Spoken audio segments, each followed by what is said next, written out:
Hello everybody and welcome to the third round of competition here for the SRL TCR League season number 10.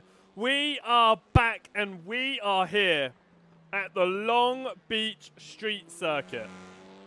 It is going to be a very challenging evening for all of our drivers out there, that is for certain, with the two races that are coming up tonight. It is going to be absolutely epic. Drivers will be racing each other all the way to the walls, and they don't have to go far because this is an extremely tight circuit. It has held host to many races over the years, and it was created all the way back in the 1970s. A vastly different layout to what we have today, though, and it has been an incredible development over the years. But the circuit, the circuit around Long Beach is going to create some excellent racing as always. That is no doubt here, because it is a brilliant waterside circuit stretching just under 2 miles in length. 11 turns, and the hardest one, of course, being that solid right-hander hairpin, which I think has been the main highlight of crashes at this circuit in real and virtual motorsport. Of course, hosting a variety of series, but most dominantly the IndyCar series and its predecessors of the Kart and Champ Car World Series as well. And in fact, it hosted the opening round of the Kart and Champ Car Series from the 1984 to the 2009 season, and it is hosting our TCR today, round number 3 around this fantastic circuit of what has been an amazing calendar so far, with an amazing set of races still yet to come as well. We head to Summit Point next time out on January 30th, and then we start Feb off at the Hungaroring, what was ultimately feels like a street circuit with how tight it is around there. A lot wider to go before you hit the walls, however. Then we go to the Virginia International Raceway on Feb 13th, just before the Valentine's Day celebrations, and then we head across to Italy for the Mugello circuit. We then go across to Brands Hatch, a fan favourite around the world, I feel, especially in these TCR machines. We then head to the Catalunya circuit for round number 9, and finally we head to Road America to finish this championship off. Talking about the championship then, let's have a look at the championship standings, and we will start at the top with the Pro Championship. Heading out of the first 2 rounds at Jerez and Motegi, it is Jack Boulton who remains in the lead of the championship in the pros and the overalls. However, that gap down to Adam Delmont has dropped. Only 9 points separate them now. Logan McKenzie sits in 3rd position, a fair few points further back before we see the defending champion of Dan Mould in 4th position. Luciano Espinera sits in 5th in that Bike 500 machine. The Bike 500 team doing well together. They are leading the current team's championship. Will Lyon sits in 6th, and Kim Borkland in 7th position. Jaden Scotton is in 8th, and the new team of Altitude, Arthur Thurtle there, teaming up with Andrew Lovesey, and they'll be racing in Altitude. He sits in 9th position, and Anthony Lammer rounds out the top 10 in the Pro Championship as it stands going into this one. We then have a little look just outside, and no points on the board yet for Declan Marsden, who has not been here the first 2 rounds. However, he is here tonight and currently 4th fastest in the session as well. We jump over to the new standings, the semi-pro standings introduced this season, of course. Andrew Lovesey, in that newly formed Altitude team, is leading that standings with 195 points, 7 points clear of Daniel Downing in the SRL Purple. Again, a few steps back to Carl Hardy, 30 points separates him from the top of the field, and he sits in third right now. Then it's Daniel Lewis and Dec Crowther.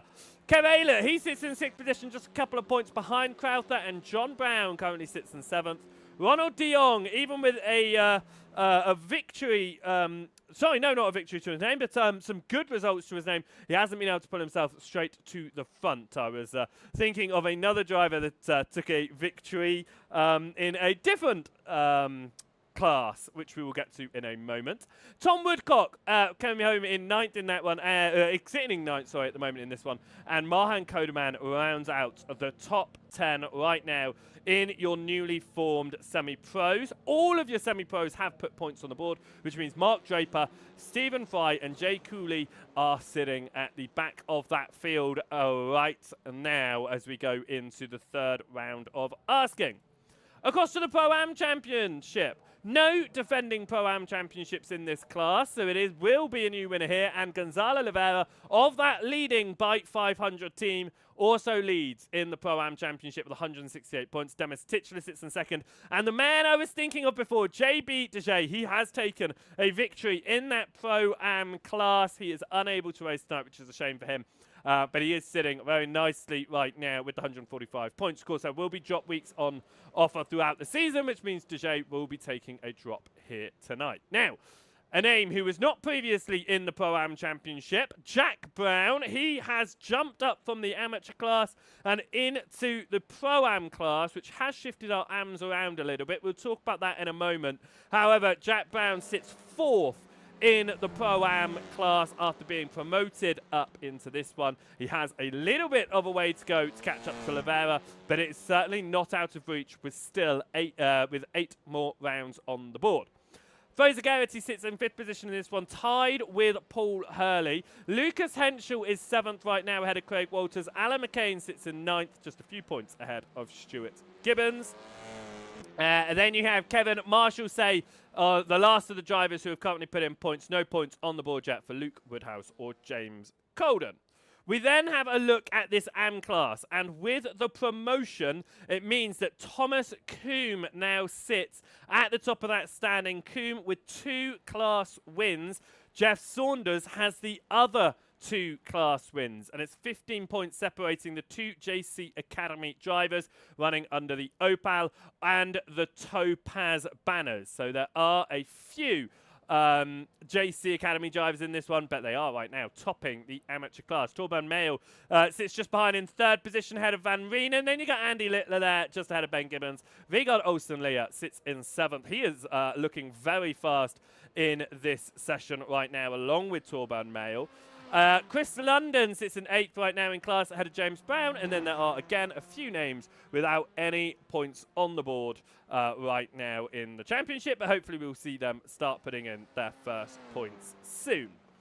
Right then, as we prepare to get started then, we welcome you into the commentary box for the first time tonight, and I am really looking forward to this one. It's going to be tight.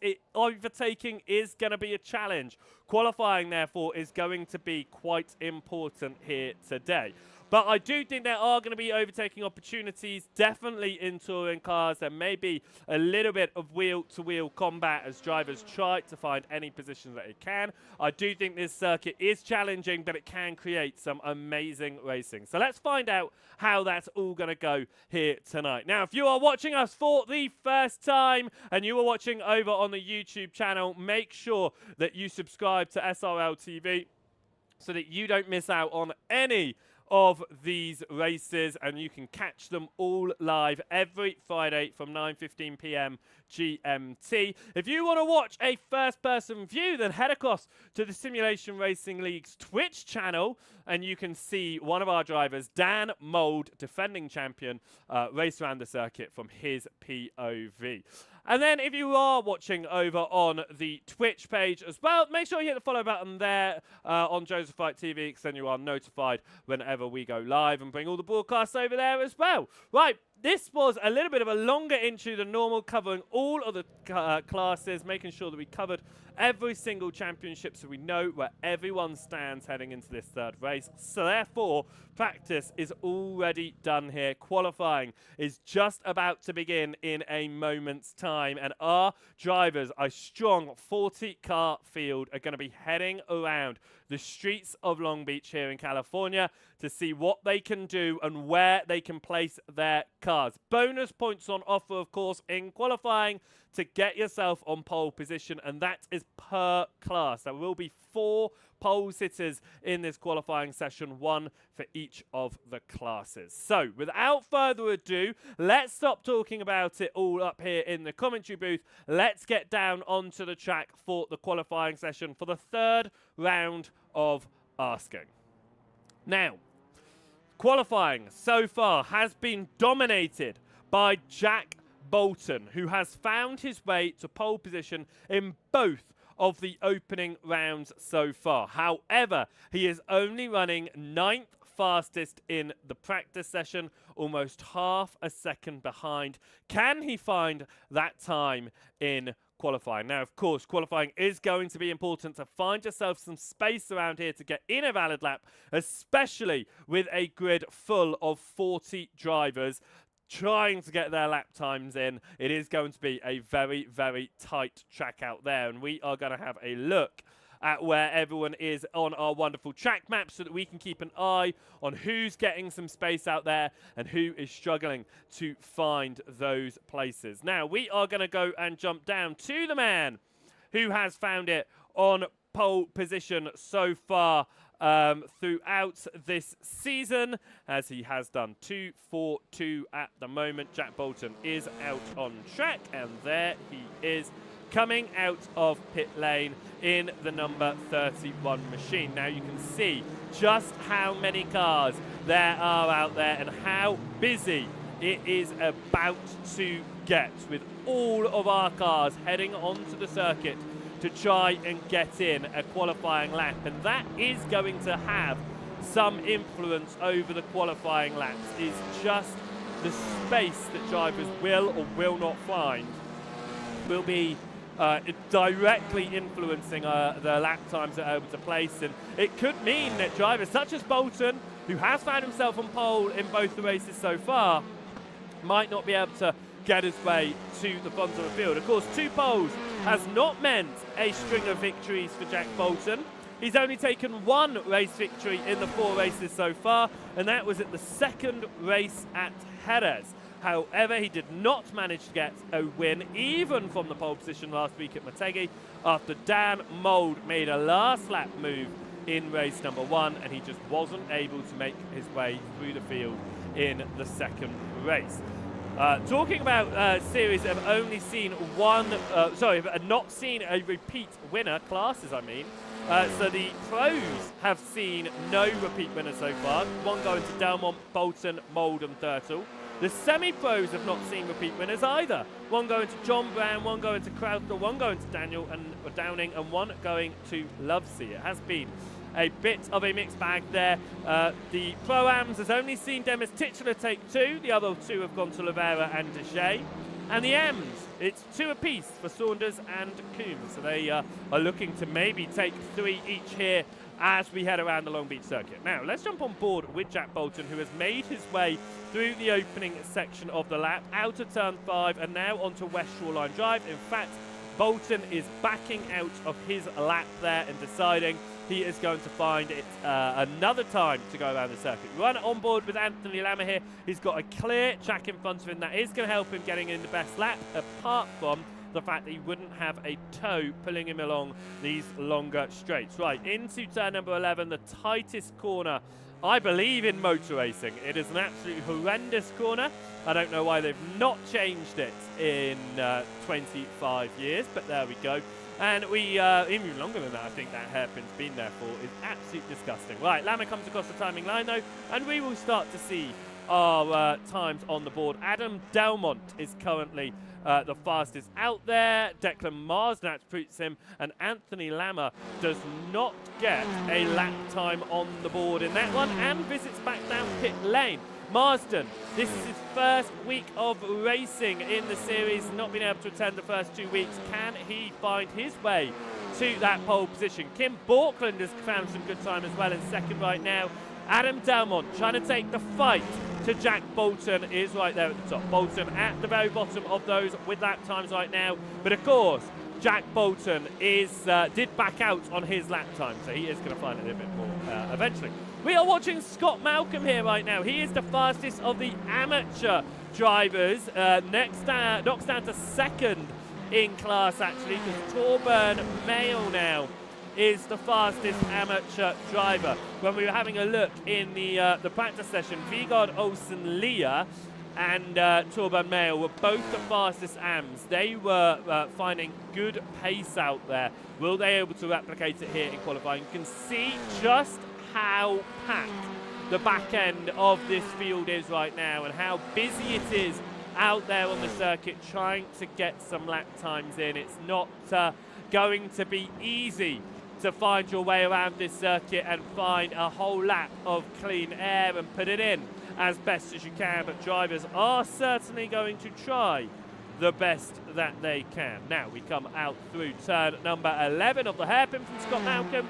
Will it be an improvement this time across the line for him? It's a 28.305 to beat on his personal. It's 28.374, so very close to it, but not quite enough. Vigard Olsen Leah there crosses the timing line. Will it be a good lap? It certainly is.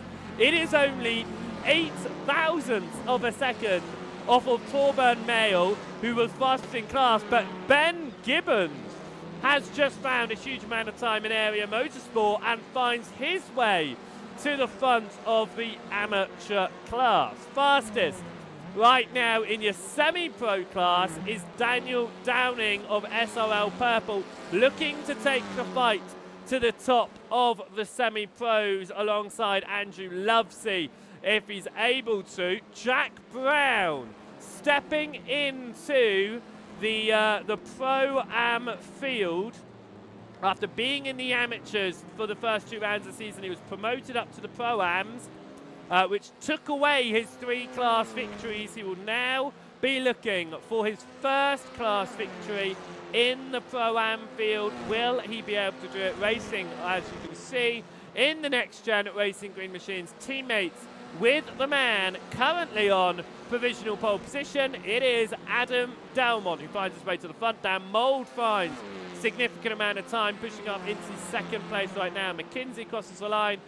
Good enough for third at the moment. Not an improvement on that previous lap. Few names still yet to put in a time on the board. Stephen Fry being one of them in the number 35 machine of the SRL Rossos. Looking at the team standings, which we didn't quite cover on, SRL Rossos are the highest of the SRL teams. Only 4 of them now, as SRL has dropped out with Andrew Lovesey forming a team with... oh my word, my memory's gone already. Forming up a team there with Arthur Thurtle means that the SRL white team has dropped. But Rosso, purple and green are 5th, 6th and 7th in the championship. Rosso, Stephen Fry and Dan Mould, the fastest of them all right now. It's 11th in class, 32nd overall for Stephen Fry. Jack Boulton will not be happy right now in this qualifying session. His best is a 28.5. It is the slowest of all of the drivers that have put in a time here in the qualifying session. We head up now towards the final turn. Boulton keeps it wide to get through. Will he be able to get in a good lap and a valid lap and a good lap on this one? Let's find out as Boulton comes up towards the timing line. It is a mixture of colours on the left-hand side. No class fully dominating outside of the 6 pros at the very top. Boulton gets in a time. It was another invalid lap for him. Might have been an out lap there. So let's see what Boulton could do on this one. Of course, if you scrape a wall and get yourself an instant, even a 0x is going to invalidate your time. So pushing hard and just pushing too hard for just a moment could see you invalidating your lap as you scrape a wall here. Top 7 are now all pro drivers, as Will Lyon moves into 6th, knocking Borkland down into 7th right now. Gonzalo Oliveira, he leads the Pro-Am Championship. He currently sits on pole position in the Pro-Am field as well. Scratch that. That position is taken by Demis Tigchelaar. Tigchelaar with 2 victories to his name. He took the double in class at Jerez. Will he be able to replicate that here with a class pole position? Chris London is currently the fastest amateur driver in this session, as Boulton once again gives up time here. He has lost 10 minutes in this session. He has 5 to go. Can Jack Boulton find a lap time around this circuit? He is currently 34th position, and for the man at the front of the Pro and Overall Championship, this is an evening so far to forget. But can Jack Boulton find something towards the end? It says 9th position. That is his position in class.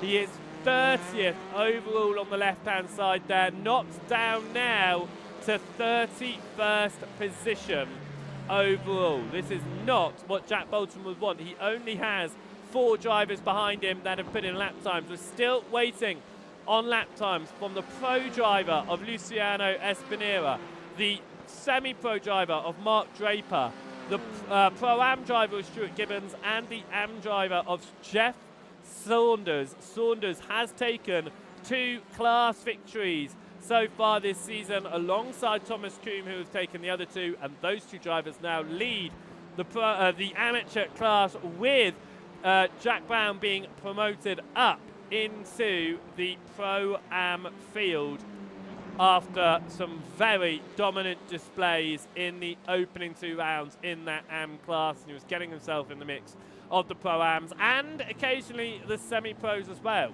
Jay Cooley has found some good time out there as well. Good enough for 11th position overall, as Dan Mould finds his way to provisional pole position by 35 hundredths of a second over Adam Delmont. That's exactly what the number 1 machine would have been wanting after a slightly tricky kick off the line in the previous 2 rounds. He is looking like it could be a strong one here, and looking to try and take the bonus points from that pole position. Anthony Lamb is out there right now in 5th position. We're still waiting to see if we see an improvement here.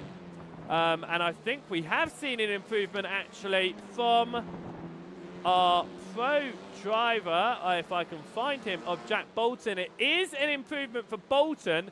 He's up to 11th. However, he is still 9th position in class. Of course, they take their points for the championship from their overall finishing position. Boulton will not be too impressed with this one right now. We'll be hoping to find just a little bit more as the timer continues to click down here in qualifying, and we prepare for the first of 2 races tonight. Can Boulton find time on this time around the circuit? To beat his own lap, he needs to go faster than a 26.8. He gets a 26.7. It's enough to move him past John Brown, but he is still behind the semi-pro leader of Daniel Downing. If he can get himself to the rear of the pro field, he'll be very happy about that. The only driver then of the pros that we will not see towards the front is Luciano Espinera, who is not out on track even at all. So he will not be qualifying and will be starting towards the back of the field for Espinera, who will that won't be great either for the Bike 500 team of Espinera and Navarro, the 2 Argentinians, of course, racing together in their team, and they are leading that team's championship right now. They took the lead off of Next Gen Racing Green out of Motegi, leading by just 5 points, but right now is not looking like a strong result, especially on the side of Espinera. Lavera, however, sits in 16th overall, sits 3rd in class, so certainly could still do something for the team. Will we see anything from Espinera, who will have to start towards the very back of the field. Boulton dives down pit lane, will not be finding any time as Andrew Lovesey, the semi-pro championship leader, has found his way to the very front of the field in that altitude team, and he is obviously just jumped into the altitude team alongside Arthur Thurtle. And the two teammates doing relatively well in the championship, and by relatively well, I mean Lovesey is leading the semi-pro championship and currently sitting in provisional pole in class. There is no Thurtle tonight, however, so that team running with just a single driver tonight under the name of Andrew Lovesey. 30 seconds left on the board then, and right now at the very front of the field, Lammer, Delmont and Mould are separated by just 55 hundredths of a second. None of them out on the circuit though, so find no improvement in this one. And that means that looks like Dan Mould is going to find pole position here around the Long Beach circuit as Borkland finds his way forward. Scotton is down in 9th overall right now. Boulton has obviously backed out and will find himself out of the top 10. I think that's incredibly tricky as well, to find yourself outside of the top 10 when you've just come off the back of 2 pole positions. But Dan Mould, defending champion, will start this first race of the day from pole position for the first time this season. Let's get ourselves started then. And let's see what the grid is going to be for race number 1. Dan Mould is going to start this one in pole position ahead of Adam Delmont. Anthony Lammer will start in 3rd ahead of Logan McKinsey. 4th position. 5th position will be Declan Marsden, stepping into the car for the first time this season ahead of Kim Borkland. Then we have Will Lyon ahead of Andrew Lovesey leading the semi-pros. Jaden Scotton will start in 9th ahead of Daniel Downing and Carl Hardy. Jack Boulton down in 12th position to start this one. John Brown will start in 13th ahead of Jay Cooley, and Demis Tigchelaar leads the Pro-Am field in 15th ahead of Jack Brown, Gonzalo Oliveira and Luke Woodhouse. We then have Kev Aylett in 19th ahead of Coderman and Crowther. James Colden sits in 22nd ahead of Stephen Fry and Alan McCain. We then see London, the leading AM driver, ahead of Daniel Lewis, De Jong and Mayle. Walters starts in 29th ahead of Fraser Garrity. We then see Ben Gibbons in 31st ahead of Thomas Coombe.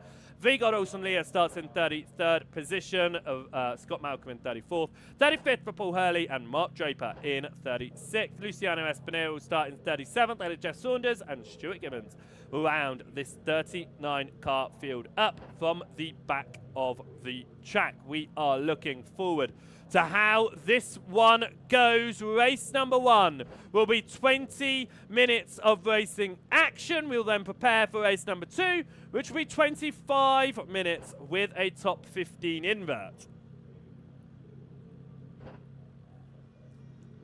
I hope you guys are ready for this one. I certainly am. Just had a big gulp ready to start this one because I think it is going to be non-stop action from start to finish, as it normally is in the SRL TCR League. If you're watching over on YouTube, make sure you hit that subscribe button and you hit the thumbs up. If you're watching over on the Twitch, make sure you hit that follow button. That way you won't miss any of these races.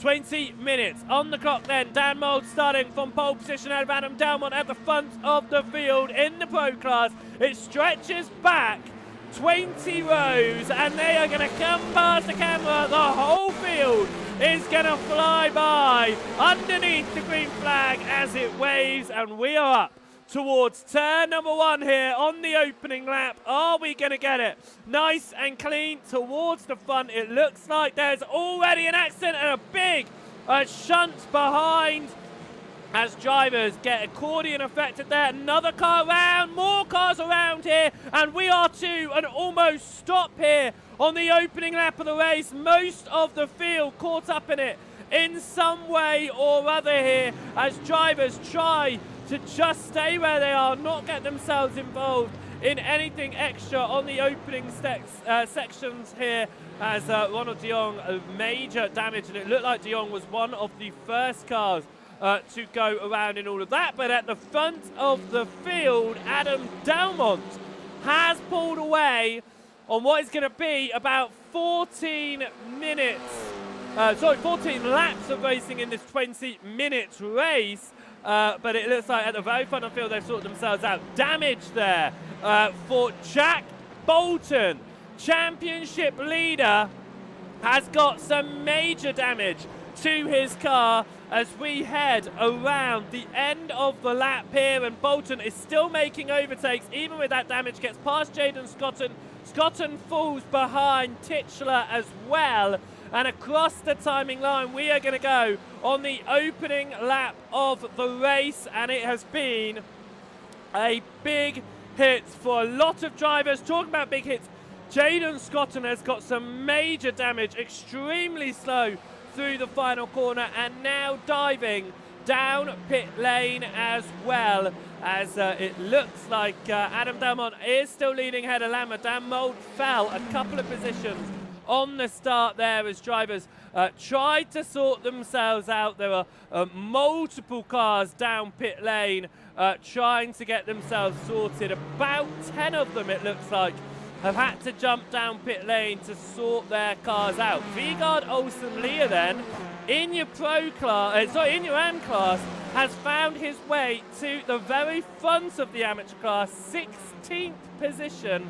overall in this race. Chris London down to second in class, into 18th, but Olsen Lear started 5th in class and has found his way into first in class right now. And as you can see as we ride on board, major damage to Kev Eilert ahead. Eilert has actually lost the boot of his machine. That car is looking a bit worse for wear. It's looking like the rear end is stepping out a bit as well. So Leah's going to be looking there and just thinking, please Kev, let me through. Let's not get into any sort of accident here, especially being the class leader. Eilert does stay out, however, which means Leah is going to have to make the move done on track if he wants to clear the driver with some heavy damage. Lights flashing from the semi-pro of Coleman. It is the AM driver of Chris London ahead, who has made his way into 18th position overall. Coleman, though, if he wants to make that move, is going to have to take it to the inside of turn number 1.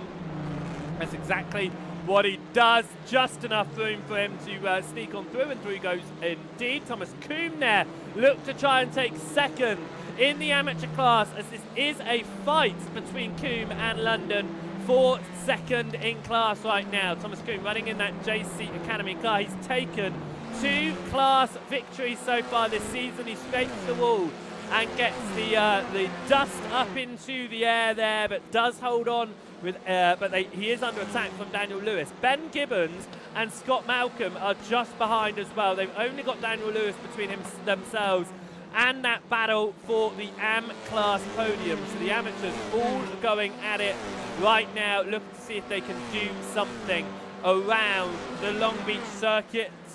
Jeff Saunders, Thomas Coombe have taken 2 victories each so far. Could this be a victory for Olsen Lear, who managed to get 1 class victory in the amateur field last season? Can he find it a lot earlier in the season this time out for season number 10, and potentially find a few more down the line as well? We've got Ben Gibbons here of Area Motorsports as we head up toward the timing line, and it looks like that was a slow... Is it Scott Malcolm? No, it looks like a back marker, I believe. Looks like it was Torburn Mail, and it was Torburn Mail coming out of the pits. Is a lap down as Chris London from second in class slams into the wall at turn number 1. What has happened here for Chris London? It was side by side with Thomas Coombe. He's to the inside and he drives himself into the wall. Coombe hits the wall on the outside trying to avoid, but it is into the wall there for Chris London, who is now down pit lane and out from the podium. Luke Woodhouse leads the Pro-Ams. And right now, Tigchelaar is the only man in the Pro-Ams who have taken multiple victories. He sits 1.5 seconds back. They do have the overall and pro championship leader of Jack Boulton sitting around right now in 11th position in this race between Woodhouse and Tigchelaar. So Woodhouse is looking back and seeing this damaged car of Boulton and just probably got his fingers crossed and saying, keep Demis behind, please, so that I can take this victory. Woodhouse is showing some good pace out there right now, as is Andrew Lovesey, the semi-pro championship leader.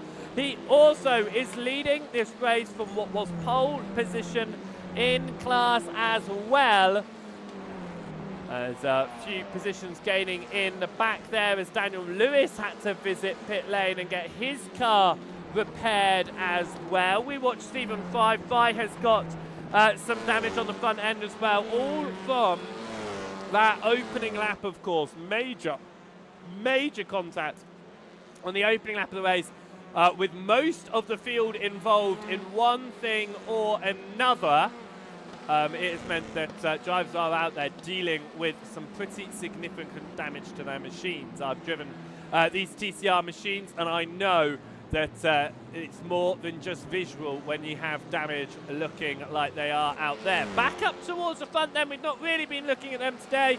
Dan Mould still ahead of Lama, still ahead of Mould, McKinsey in fourth, and Falkland in fifth. They're just running in a nice line at the moment. It is a fastest lap from Dalmont, goes all the way of Falkland though, as Falkland's getting most of the tow there. Scott Malcolm has found his way into third in the amateur class. That is because obviously the damage that went the way of Chris London. Torburn Mail, who's also feeling quite fast around here, has found himself down at pit lane and a lap down as well on the opening lap contact. That one was.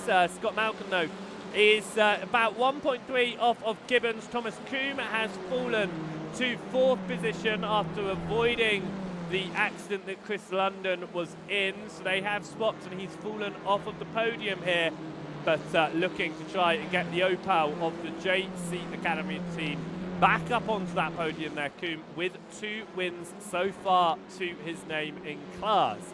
But Vegard Olsen Leah is currently leading his class, I'm trying to figure it out here, by 7.5 seconds. So Leah is looking very strong right now for that class victory, as is Luke Woodhouse, if he can keep the damage Jack Boulton at behind him, and Boulton can keep Tigchelaar at bay as well, because Tigchelaar is still looking to try and make his way past Jack Boulton in this fight, which is for 11th position overall. Boulton started this one in 12th, has picked up damage, but still has found himself 1 position higher than his qualifying, but he doesn't want to fall back down to 12th. Tigchelaar wants to make this move through though, so that he can get back onto the rear of Woodhouse and potentially fight for his 3rd win in class this season. Tigchelaar took the double back at Jerez, of course. It was Downing, it was Levera and Demis who took it last week. Levera sitting 3rd in class right now. Demis unable to race tonight, so it is an opportunity for a new Pro-Am winner, that's for sure. Bit of a slide there from Tigchelaar as he got to the rear end of Jack Boulton and just had to put on his anchors a little bit harder than he probably wanted to.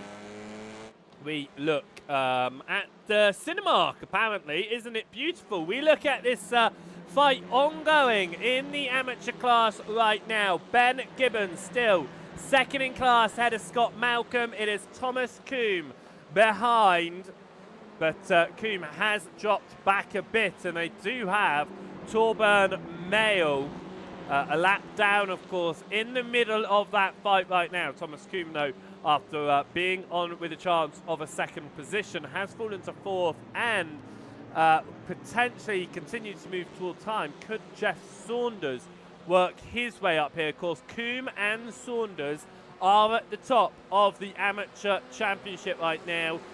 So with Coombe being ahead of Saunders. So Kuhn will want to try and stay ahead of him on the circuit here. Saunders will need to find 4 seconds on Kuhn to make his way up towards the front right now. Not able to do that as we jump back to the front of the field once more. I feel like we've almost forgotten there. Adam Delmont continues to lead away. He does have purple to his name ahead of Anthony Lambert. Dan Mould sits in third still.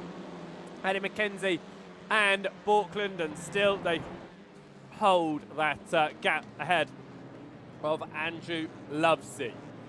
Out of the final corner they come, and they just continue to get the slipstream. I'm thinking we might see some moves towards the end of this one. And after being promoted up into the Pro-Am field this week, Jack Brown's inaugural event in that Pro-Ams is not going as he would have hoped. He is a lap down following the first lap accident, and he finds himself 34th position overall, which is a huge shame for the man that was showing some significant pace in that amateur class. Of course, promoted up, still showing some strong pace in the pro class, but he lets the JC machine through, and that is the number 86, I believe it was, that he was letting through, who is a lap ahead. It might not have been 86 if I'm thinking. It was 86 of Jaden Scotton. He was letting through. Scotton himself not having the best of runs out there, and if I'm not mistaken, I'm actually trying to find him here. He sits in 26th position right now, really not good. And Declan Marsden, who found himself near the front of this field at the start of the race, he has found himself all the way to the back and out of race number 1 of the day. Of course, 2 races every single week. This is the first of the 2. It was 20 minutes, and we lost a number of drivers, and more got damaged on the opening lap with some contact. Talking about some issues here, is it just a... no, it's not an issue for Livera. Livera's just dropped slightly on our timing as we continue to have a few issues with our timing, as it looks like a few cars, though, have come down pit lane.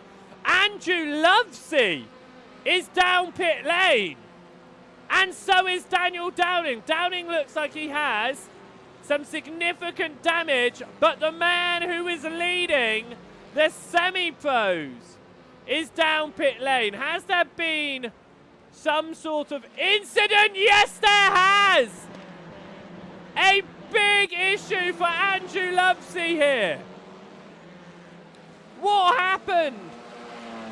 It's to the inside from the number 20. Means Lovesey's wide. He hits the wall, and then it's collection from behind. And the 2 drivers of John Brown and Andrew Lovesey come together. And the damage means they have to come down pit lane to sort it out. And Andrew Lovesey, who is leading the semi-pros, finds himself 8th in class and 24th overall, which means John Brown is now hunting for his 2nd win of the season in that semi-pro class. He won the inaugural semi-pro class race back at Jerez in race number 1. Will he be able to take his 2nd win of the season here at Long Beach for round number 3? He has a 6.5 second gap to Deck Crowther, who sits in 2nd in class. Kev Aylett sits 3rd in class right now.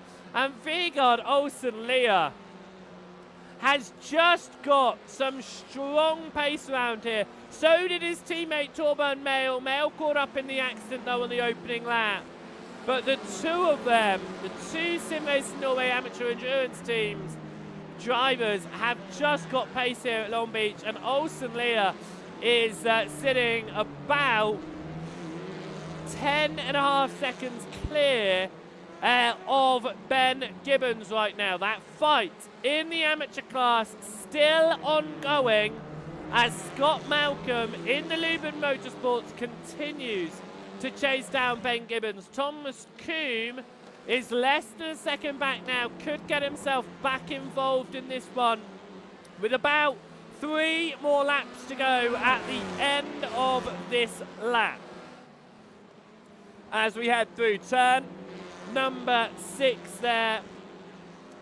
And now up into turn number 8, we get onto the brakes and turn across. Malcolm still chasing down on Ben Gibbons, but has an opportunity now to the right-hand side.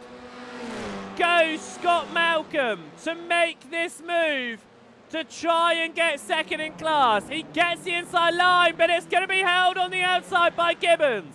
It's going to swap back over. Gibbons to the inside. But now we have got the hairpin. It's a little bit of a lock up there. A very wide line from Gibbons, and Scott Malcolm is going to move into the second position of this amateur class. And Thomas Kuhn will be looking ahead of it now and thinking, oh, okay, they're fighting it out. Now is my opportunity, because look at Gibbons. He's to the inside of turn number 1, and Gibbons regains second. Scott Malcolm back down to third, and here is Thomas Kuhn to get himself back into the fight here for the front of this train of cars that's fighting for 18th position overall and second in class. 2.5 minutes left on the clock right now. Kuhn, you can see this fight. It's a little bit of a touch with the wall from Gibbons. It's wide from Kuhn. He loses time, but he still sees this fight. Malcolm on the wider line here. Looks to switch back and get the speed, just like he did last lap. This time, however, Gibbons is going to go defensive, force Malcolm to the outside. That's exactly what he's done. Malcolm is going for it, though. The rear end steps out just a little, but Scott Malcolm holds the outside line. He's now got the inside, but he backs out of it. He doesn't want to be stuck on the outside. He's trying to get the switch back. Almost would have worked, but Gibbons just placed it exactly where he needed to slow this whole train of drivers down. As we stay on board, Thomas Kuhn has got a great view of this fight for second in the amateur class with 2 laps to go. We head up towards turn number 1, and Malcolm is not going to make the same risk that Gibbons did. Gibbons pushes hard wide, though. Could have looked to the inside there, and he did for Malcolm, but there's just not enough room to try and go side by side without a bigger gap opening up. And this fight continues on as we head up towards the white flag lap round the Long Beach circuit for race number 1. As they continue on through up towards the front of this field, and it is as normal onto the white flag lap. Delmont leading ahead of Lama, ahead of Mould, ahead of McKinsey. Will there be any overtaking attempts made here as Lama gets right onto the back of Delmont through the Aquarium Way and South Chestnut Place around the fountain? Now we head up towards West Shoreline Drive through turn number 5. It's about half a second, as it's been most of the race here, and these drivers are going to continue to follow in a line and not really be able to go for any overtaking opportunities right now as we head up through turn number 8 and along East Seaside Way towards the end of the lap here. Adam Delmont, he won the opening round of the season back at Jerez, and it looks like he is going to be the first repeat overall and pro winner here as we go through the final turn. Adam Delmont is going to find the speed and find the pace here and will win around Long Beach in the pro class. The semi-pros will go the way of John Brown, who also won at the opening round of the season for his second win of the season as well. And Luke Woodhouse crosses the line to take his first Pro-Am victory of the season. And here comes Vigard Olsen-Lear to take his first win of the season in the amateurs. And Thomas Coombe has had an issue on the last lap of the race. And Scott Malcolm made his way past Ben Gibbons. I'm going to see if we can figure out where that happened. As it looks like it has happened early on in the lap. He's managed to do it out of the final turn. It was side by side, the same place we saw him go, the outside line before. This time, though, he got a much better run. And Scott Malcolm moved his way up into second in class. But what a way to end that one, and a victory for Adam Delmont around the circuit. But Vegard Olsen-Lear also getting a win in class, and what a great end to that one then.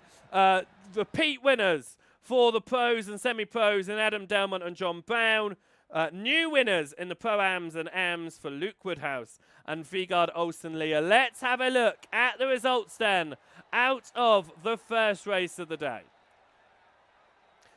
Adam Delmont took the overall race victory in the end ahead of Anthony Lammer. Dan Mould came home in third. Logan McKenzie crossed the line in fourth position ahead of Kim Portland. Will Lyon came home in sixth, with John Brown winning in class in seventh, and Luke Woodhouse winning in his class in eighth. Jack Boulton, not great for the championship leader, coming home in only ninth position ahead of Gonzalo Oliveira. 11th position went the way of Det Crowther. Stephen Fry came home in 12th out of Kev Eilert. Vegard Olsen-Lear winning in that AM class in 14th overall, and will be in the top 15 invert, which is going to be placed on pole from Mark Draper. Marhan Kodeman crossed the line in 16th ahead of Scott Malcolm, and Ben Gibbons. Daniel Downing in 19th ahead of Thomas Coombe. Jeff Saunders came home in 21st position over Andrew Lovesey with his issue towards the end of that race. Jadon Scotton coming home in 23rd. Paul Early in 24th out of Fraser Garrity and Daniel Lewis. Demis Tigchelaar a lap down in the end with issues, along with Carl Hardy. Jay Cooley, Ronald de Jong also a lap down with issues, along with Alan McCain, Jack Brown, Torben Mayo. 2 laps down with Chris London. And out of the race was Stuart Gibbons, James Coulden, Declan Marsden, Craig Walters and Luciano Espinera. We prepare then for race number 2 as drivers will be cooling themselves down and thinking, how can we do the lap number 1 a little bit differently this time to come up with something a bit better for our drivers. But we are going to have a quick word here with Andrew Lovesey, because Andrew there, you had what was looking like a fantastic race, but it all went wrong towards the end. Talk us through it. I'm still disappointed. Yeah, I struggled a little bit in quali. I set some good times in the week, struggled a bit in quali. Then put in a good lap at the end to put myself, I think I was like 6th or 7th on the grid, 8th, somewhere around there. Managed to sort of avoid the first corner. I did get a massive hit up the rear. I got quite a bit of damage, I think. And I was happy where I was. And I was sort of keeping Will behind me, and then I could see he had a bit more pace. So I kind of sort of let him through on that right-hander. And then I just forgot the track narrowed up. I clipped the barrier, but then obviously Daniel didn't slow down behind me and then sort of collected me. And that was it. Sayonara. So... yeah, I can't remember where I am now, but I'm right at the back. So, how are you feeling about that one? Of course, because I mean, race number 1, the opening lap saw a lot of cars involved in multiple accidents, a lot of damage. It meant that some drivers were able to make their way from outside the top 30 into the top 15. Do you think that you may be able to benefit from more issues like that? I mean, it's Long Beach, isn't it? We've seen it in race 1, so just try and keep my nose clean, sort of like I did for most of the first race, and we'll see where we come, buddy. Right, well, good luck for race number 2. You've got a lot to do from the back, but we are wishing you the best of luck. Cheers, Joe. Thanks, buddy.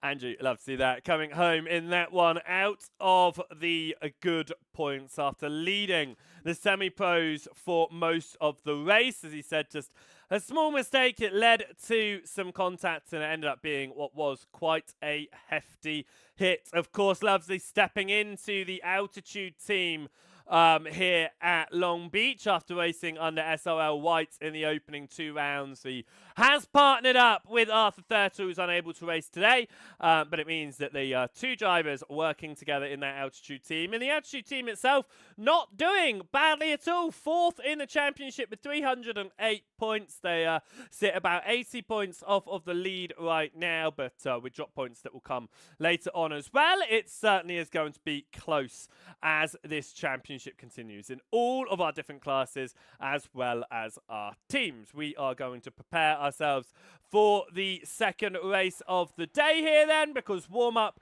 is about to come to a close, so make sure that you are ready for 25 minutes of racing action here in race number 2. And if you are watching for the first time, if you're over on that YouTube, make sure that you hit that subscribe button and you tick that thumbs up button as well.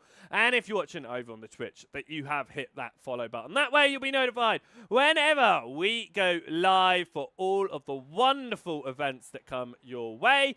And if you want to catch every single one of these Friday night races, then make sure you tune in at 9:15 p.m. GMT every single Friday. We've still got 7 more weeks of racing to go this season after tonight. Let's have a look at the grid then for race number 2. And it is going to be Mark Draper who starts this one on pole position ahead of Vegard Olsen Leah. Kev Eilert will start in 3rd ahead of Stephen Fry. And Det Crowther will start in 5th with Gonzalo Rivera, the leading Pro-Am in 6th. Olsen Leah has a really great opportunity here to take the double with that 2nd position start in this one. We then see Jack Boulton starting 7th. We're hoping a little bit more in race number 2. Luke Woodhouse will start this one in 8th ahead of John Brown. Will Lyon in 10th out of Borkland and McKinsey. Then we'll see our front runners from race number 1. Dan Mould, Anthony Lammer and Adam Delmont. Codeman starts in 16th, just missing out on the invert. Then it's Scott Malcolm and Ben Gibbons, 17th and 18th. Daniel Downing from 19th position ahead of Thomas Coombe. Then we've got Saunders, Lovesey, Scotton and Hurley. The rest of the field, of course, all in the order that they finished race number 1. So we've got Garrity, Lewis, Tigchelaar, Hardy, Cooley and De Jong, McCain, Jack Brown, Mail, London, Stuart Gibbons and Colden. Then we have Declan Marsden, Craig Walters and Luciano Espinera at the back of the field for is going to be a 25-minute and predicted 18-lap race around the Long Beach circuit here. Our drivers are preparing to get started at the front of the field here. We are just waiting for Vegard Olsen Leah. There he is on the front of the field and looking to take that amateur class victory in race number 2 and repeat the race number 1 feat. Let's see if it is going to be possible for the man who starts in 2nd position in the Sim Racing Norway Amateur Endurance Team, of course. 25 minutes on the board then. Draper from pole ahead of Leah. We are green, we are away here. Smoke from the back as drivers spin the wheels and we head up towards turn number 1.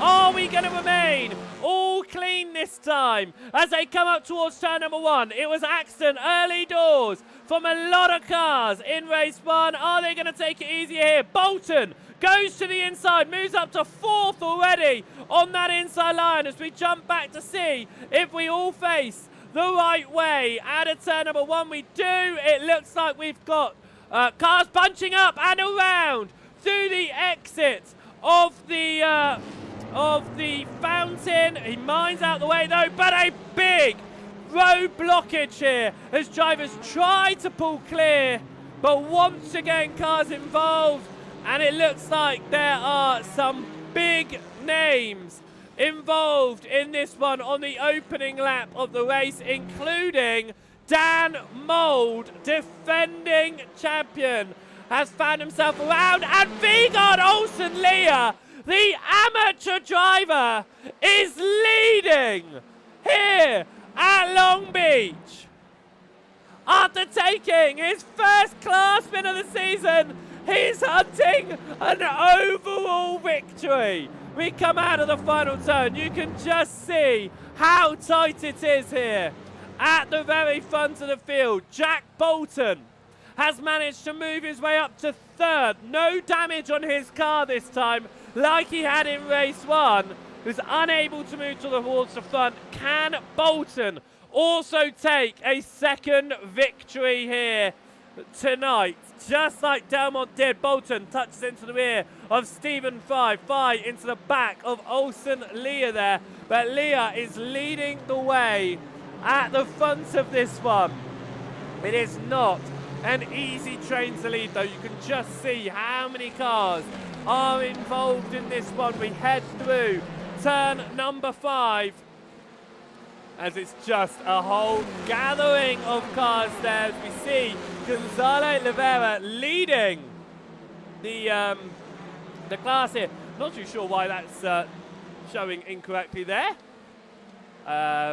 We'll try to get the bottom bit. There we go, as Oliveira is leading the Pro-Am field as well, and is doing that up in 5th position right now, and is doing really well for the Bike 500 team, as Jack Boulton looks to go up the inside of Stephen Fry for second in this race. There's a little bit of a nudge there. Boulton will hold it around the outside. It's a wobble on the rear end, and into the hairpin we go. Boulton will have that inside line. Fry has to lead the space, and through goes Jack Boulton, and around goes Gonzalo Oliveira with contact into the wall, and Oliveira gets it back going straight again, wobbling the car a bit to see if there's damage. Hopefully not for Oliveira, who has dropped to second in class, and Woodhouse regains the Pro-Am lead here and looking to try and take the double. It's side by side for Draper and Lyon ahead. Draper's going to have to go over the glass a little bit and will have to drop behind Lyon, but Woodhouse was trying to get involved a little bit in that one, and has to back out a little bit. Woodhouse under attack from Auckland, an accident in the background. More cars involved. Logan McKenzie has been caught up in that one. Damage once again for Andrew Lovesey. We'll see if we can get that one once again. This was on board then with Andrew Lovesey. The accident happens quite a while ahead, actually. There's already a slow car, actually, the 26 machine. There's the spin ahead.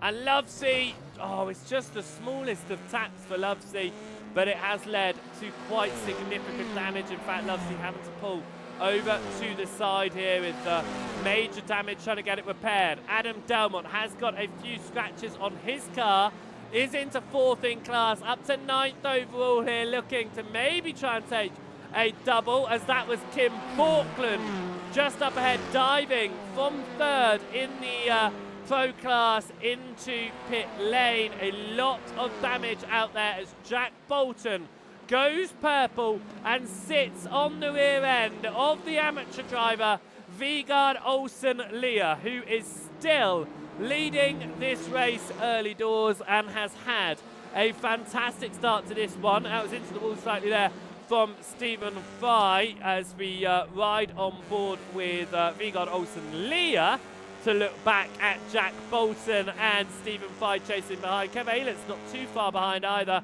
and Aylett will be trying to fight Fry for the semi-pro victory. Neither of them have taken a semi-pro victory so far this season. As once again, Boulton gets to the rear end of Olsen Leah there, but does not find his way through just yet.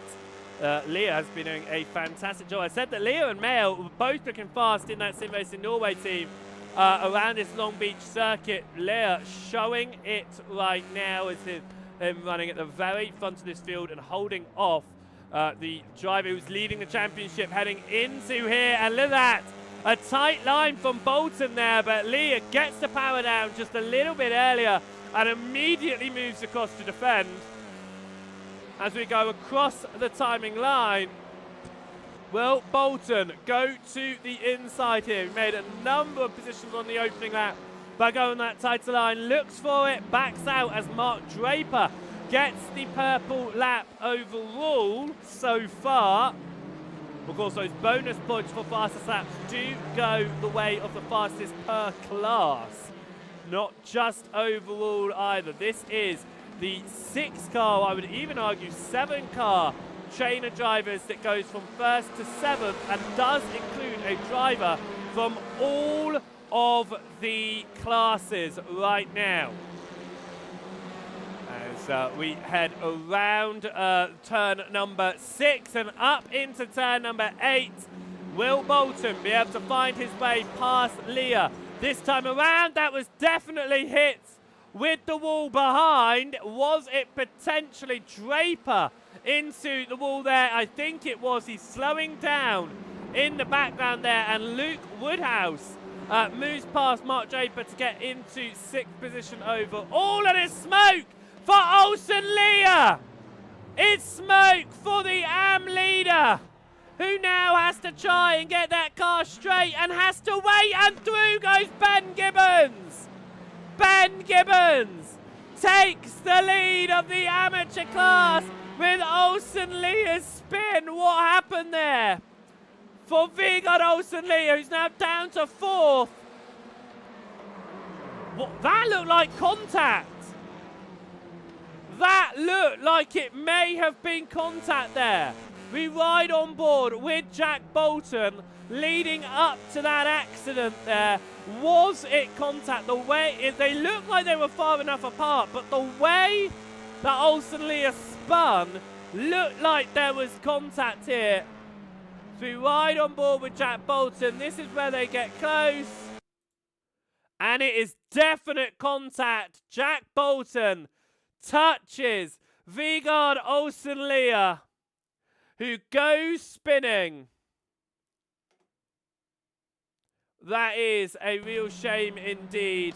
But Jack Boulton then leads the way. Olsen Leah now down to 13th overall and 4th in class with some, well, probably some hefty damage after going into the wall with that big hit. What it does mean is your AM podium is now being led by Ben Gibbons. Scott Malcolm is chasing just behind in second though, and Jeff Saunders is looking for his 3rd win in class of the season as we go through the hairpin at the very end of the lap. With 10 minutes into this race, that means we have 15 more minutes left to go before we call this one over and done with. Demis Tigchelaar on the hunt for his 3rd win of the season, currently 4th in class, would have to make his way all the way up to Luke Woodhouse, who sits right now in 5th overall.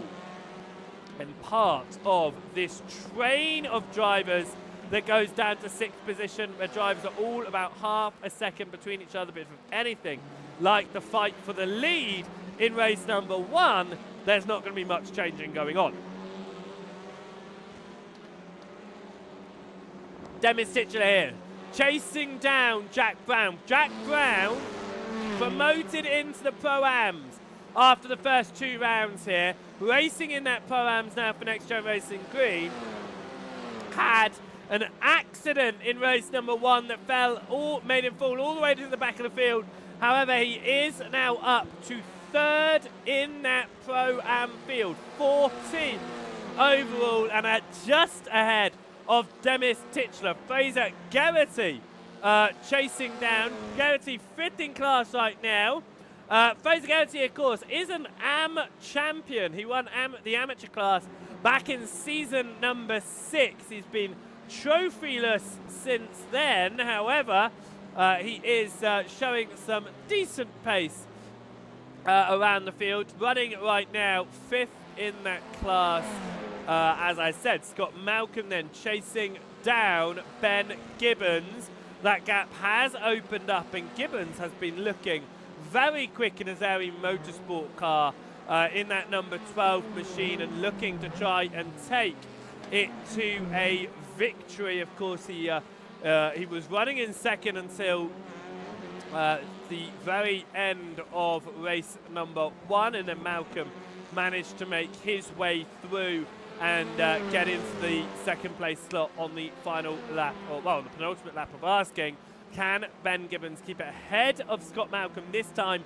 Has he learned from race number 1? I expect he has. Andrew Lovesey has had damage yet again. He has visited pit lane to deal with that one and looking to try and make the move past fellow semi-pro driver of Carl Hardy. It would only be for 22nd position overall, but it is a position over another one of his semi-pro drive. Of course, Lovesey leading the semi-pros heading into this one. It looks like it's just been a bad weekend all around for class championship leaders. Jack Boulton, however, trying to turn that around in this race, currently leading the way at the very front of this one. Of course, there is now a accident review form thingy-majiggy, an incident review form for drivers to fill out if they feel like an accident is worth investigating for penalties or anything like that. Is that something that Olsen Leah will think about with Jack Boulton? I would hope not. And we can keep this racing on the track, but sometimes those additional measures are required. Jack Boulton, though, will be hoping that he can keep his victory at the front of this one because he will need all the points he can get after a poor race number 1. The altitude driver of Andrew Lovesey, though, side by side once more with Carl Hardy, looking to try and take to the inside, but cannot do it and has to wait behind. Will it be an attempted move, potentially, up towards turn number 1 for the man we spoke to at the end of race number 1? We head up towards the first braking point on the lap, and Lovesey does go to that inside. Hardy not letting her do easily there, does make him push all the way through the corner, but Andrew Lovesey makes it up into 22nd position overall. We are looking for the fight for third because it has changed around. Demis Tigchelaar has found his way past Jack Brown here for third in class. How has that happened? There's a bit of a gap between them here. So has something happened to Jack Brown ahead potentially with Olsen Leah? Brown looks to the inside of Vigard Olsen Leah. It's a slow line through, and that slow line just opened the door for Demis Tigchelaar, who found an easy move past there with the line that Jack Brown had to take. It means that Brown now down to 4th in class. Demis Tigchelaar getting extra points to his name, though, in that Pro-Am field, sitting in 3rd. Gonzalo Oliveira leading the Pro-Am Championship, of course, was caught up in the incident at the start of this race. He found himself going around, but he is back into 2nd in class. 9th position in this race overall, and he's got Jaden Scotton ahead of him about 1.5 seconds down the road. Luke Woodhouse is all over the rear of Kev Eilert. Eilert keeping his rear boot door this time as we come up towards the climbing line. As Woodhouse is looking to try and take 4th position in this one. Of course, class positions matter in the championships, but actually they get their points from overall race positions. But if Woodhouse is able to gain even more points over his fellow Pro-Am drivers, he will be trying to do that. And if he can get past Kev Eilert for 4th position, he will certainly try and make that move. He is all over the rear of the number 111 for now, though, as we go to 10 minutes on the clock. Jack Brown is seeing a very close fight heading ahead of him as Tigchelaar goes to the inside of Olsen Leah up towards turn number 1, and Tigchelaar does make that move to take 13th position overall. Again, each of these positions do mean a lot for these drivers, which are not just reliant on class positions, but take their points from the overall race results. Jack Brown will be thinking, what can he do here to make his way past the race 1 AM winner of Vigard Olsen Leah, the man who was leading this race until the contact with Jack Boulton. Leah gets the title line here. Brown once again to the inside. This is how he went slow before. Leah goes defensive, and it means that Brown once again has to stay behind. The amateur field doing extremely well this weekend as the fight on the podium continues between Ben Gibbons and Scott Malcolm. It was the fight for second in class in race number 1. It's the fight for the win here in race number 2. And in the background there is Jeff Saunders. Saunders having to look to try and get past Dan Mould. Mould is a lap down. Could be pulling Saunders along here a little bit, actually. The reigning champion, of course. As we look just behind, Brown is still looking to try and make a move past Olsen Leah and move up into 14th position overall, especially as you can see Tigchelaar not too far ahead, and Olsen Leah himself can see Jeff Saunders just up the road and a potential podium in this race after going into the wall backwards. A podium would be a great result for Leah, which is why he has not backed out of any fight here, because you can see just ahead of Tigchelaar is Jeff Saunders, and he'll be hoping that Tigchelaar unsettles Saunders in a potential overtake here, which leads to an opportunity for Olsen Leah. 7.5 minutes left on the clock. We're coming up to about 6 laps to go here around the Long Beach circuit as we come now to turn number 9. This 4-car train remain in line as it stands, as Scott Malcolm still just on the rear end of Ben Gibbons, about half a second between them. There they are, going underneath the footbridge that get you to the pit lane, and under we go now and up towards the timing line. This train of drivers being led by Jeff Saunders. We're watching Demis Tigchelaar, who sits 13th in this race. Vigard Olsen Leah in 14th, dropping back just a little bit. Lights flashing from Jack Brown, who is getting frustrated back there. But Olsen Leah has every right to fight for every position out there, does not need to concede any of them. Tigchelaar all over the rear of Jeff Saunders there, looking to try and see if there was a way through past the fountain. There wouldn't be. Saunders has a slower exit there though, and it is going to invite Tigchelaar to the outside line. Leah can see this happening just in front of him. Will Leah be able to take advantage of this as Tigchelaar makes a move through? Leah isn't able to follow through, but is now on the rear end of Jeff Saunders, who is sitting on the bottom step of the amateur class podium. Will Lyon has found his way into second overall, and 2.5 seconds back off of the race leader Jack Boulton, who is looking to take his second win of the season. As we come through the end of the lap here, as that is Dan Mould, I believe, just running ahead of them on the circuit. It is, as we ride on board with Saunders, seeing Tigchelaar just starting to move ahead. You can see lights again from Jack Brown, but again, Vigard Olsen Leah has absolutely every right to fight it for that position, especially as he can see the podium just in front of him now. We go through and around the fountain once more. It gets close between all of our drivers. A number of drivers out in this second race following contact, some of them having double DNFs with some major issues in both races on the opening lap.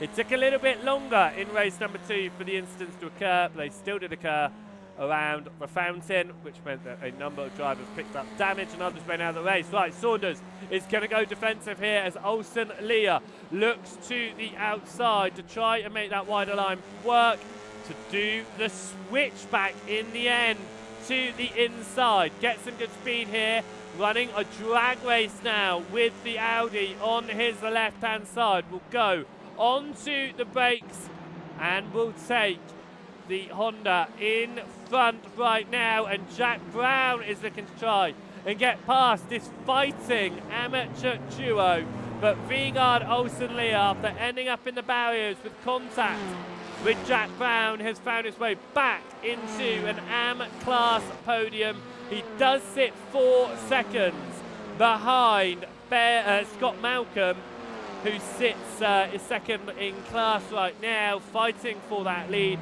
Has a lot of work to do in 4 laps of asking, but a podium after that contact would be a great recovery to that one. Adam Delmont has found his way up to 6th and looking to try and get past your Pro-Am leader of Luke Woodhouse and get some more points to his name, especially with his win in race number 1 with Jack Boulton's really bad run. Of course, Delmont and Boulton are heavily contested in that top of that championship fight. Adam Delmont looking to try and take a 2nd championship this season after taking his first one back in season number 7.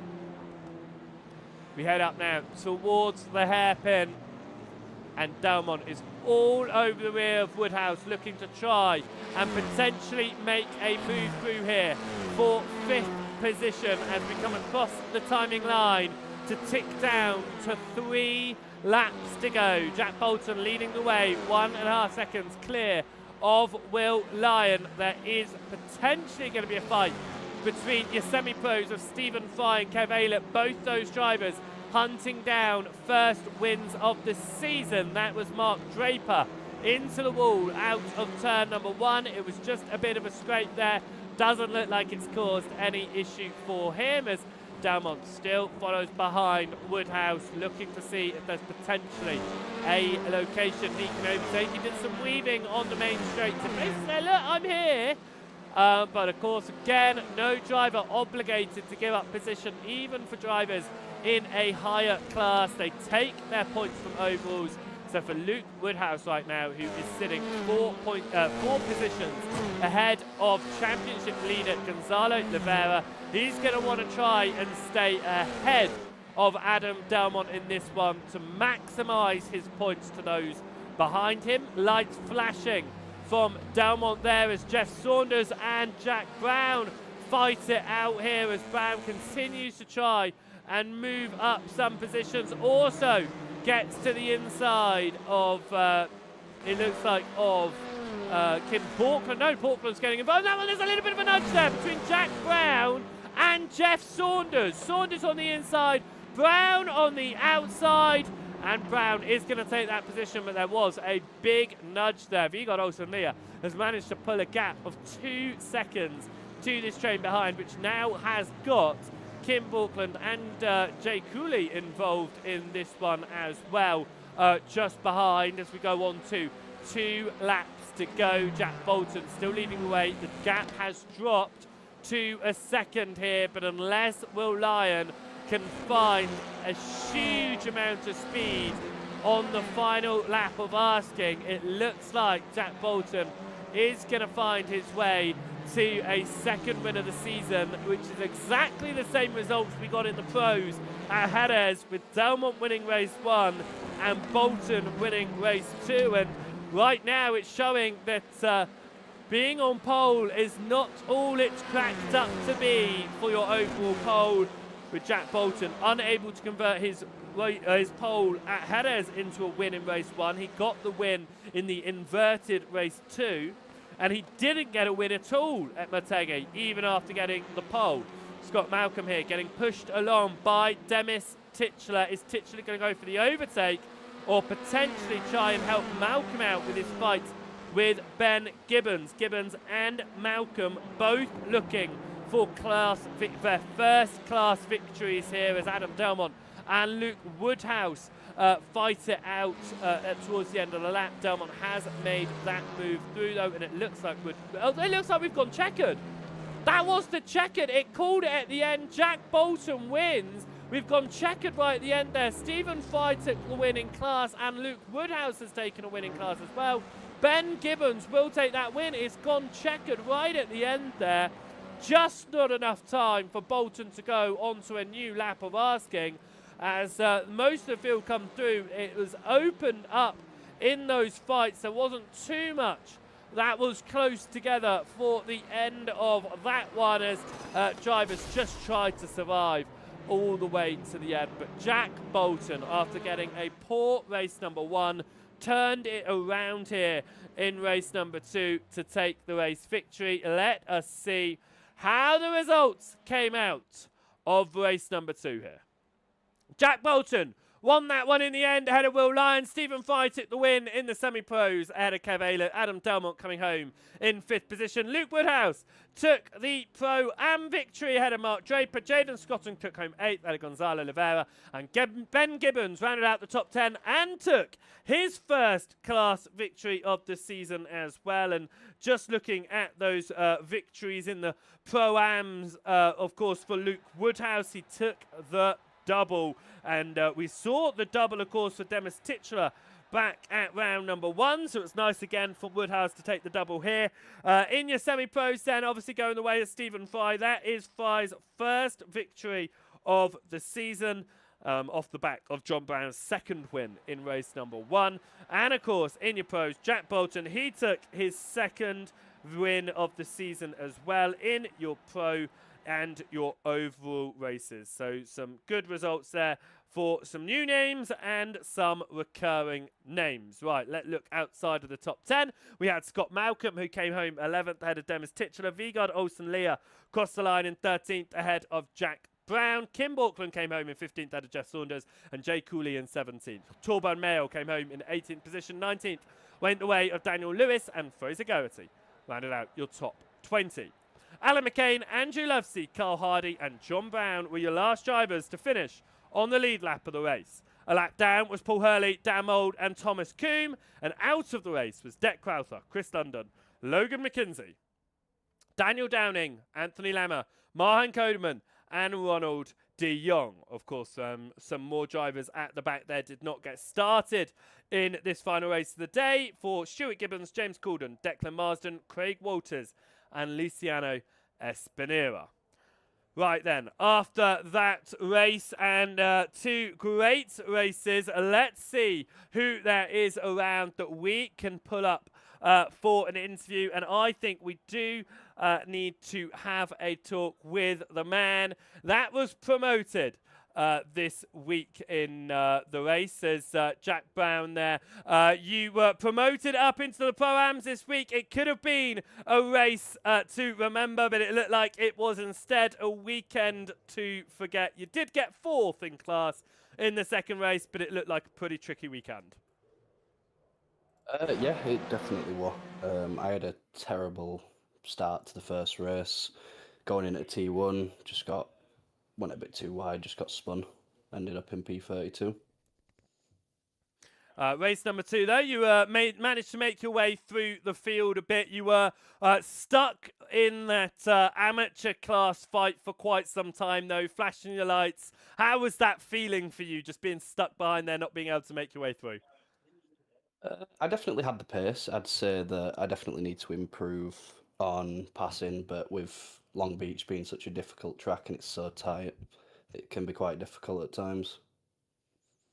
How are you feeling for the rest of the season then? So promoted up to that Pro-Ams, you have shown pace. You, of course, did take 3 AM class victories. They've been taken off of you. Do you think you'll find your way to the Pro-Ams victory throughout this season? We'll definitely see, considering it's my first ever season racing, but hopefully that we can see some more improvement and a better result.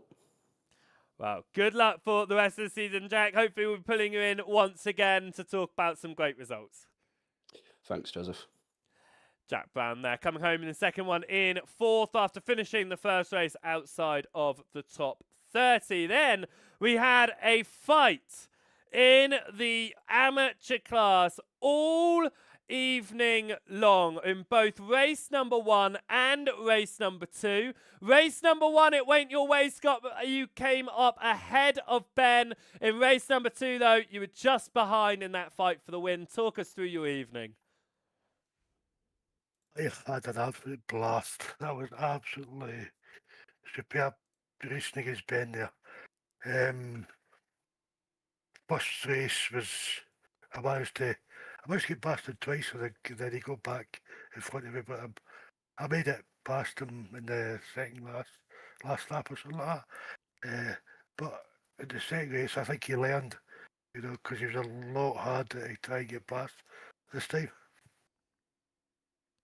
You found yourself towards the front then. It was looked like you had some good pace around this circuit. Do you think you can carry that pace through the rest of the season? Was it just this circuit really suited you? How do you think it's going to go? I'll just take each race as it comes. We'll see how much practice I can get through the week, and I'll just take it from there. Well, the Amateur Championship has always been one there we see normally one driver finding their way towards the front. However, with Jack being promoted up to the Pro-Ams, it has opened the door for new race winners, of course. You were almost there tonight, but do you have any circuit on the calendar you think you might have an opportunity to take that victory?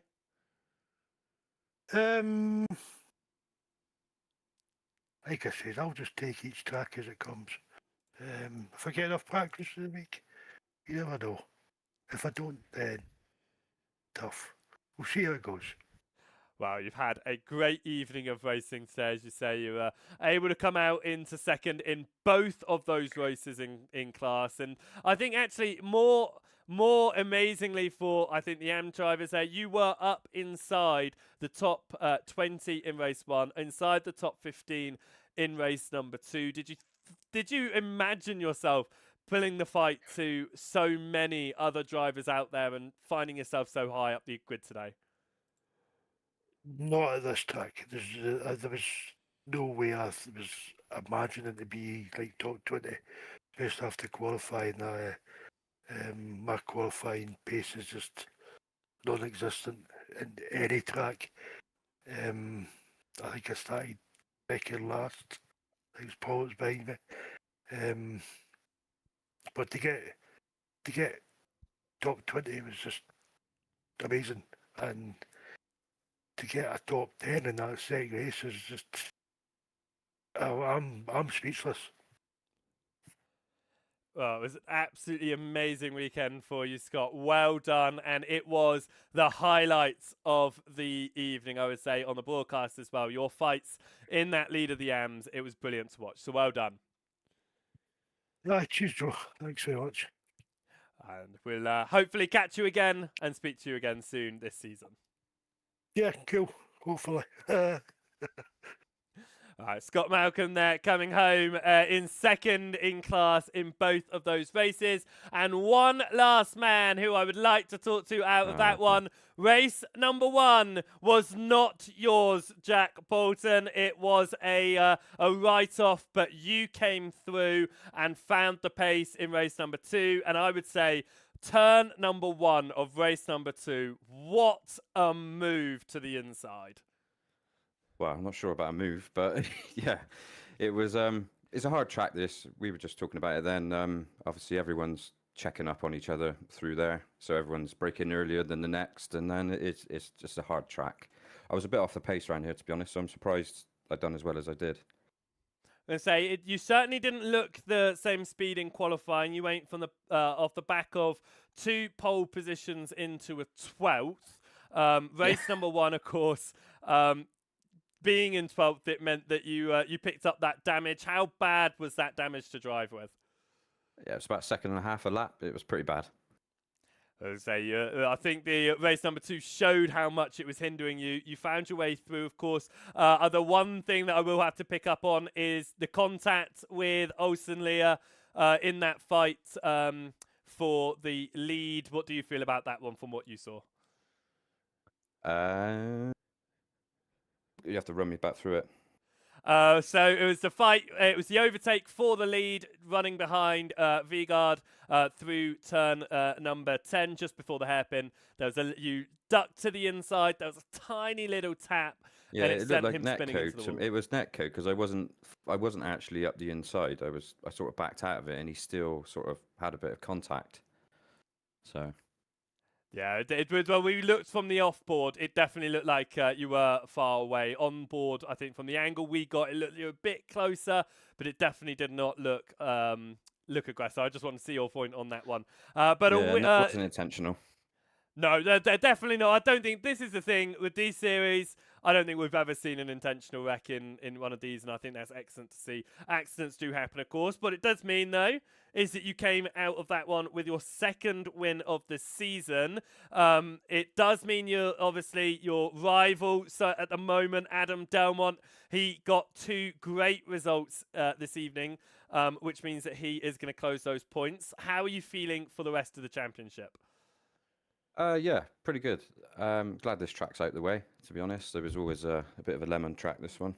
But yeah, the rest of the season, I'm pretty decent, I think, round most of the other circuits, so it should be pretty good.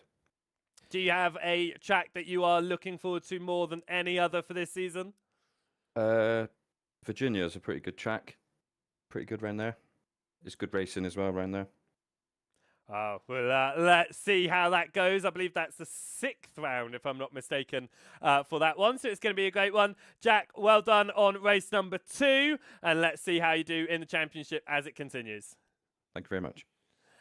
Jack Boulton there coming home in the win. As you say, talking in that one, of course, we did see that accident with Vigard Olsen-Lear when he went around. And I would... I think it is that he certainly wasn't too far up the inside, but I'm going to see if we can just get another watch of this one once more. This was the accident, of course, for the lead. There was that little nudge that sent Olsen-Lear spinning into the wall. We'll ride once more on board with Jack Boulton, who said that he didn't feel like he was to that inside there. He backed out of it.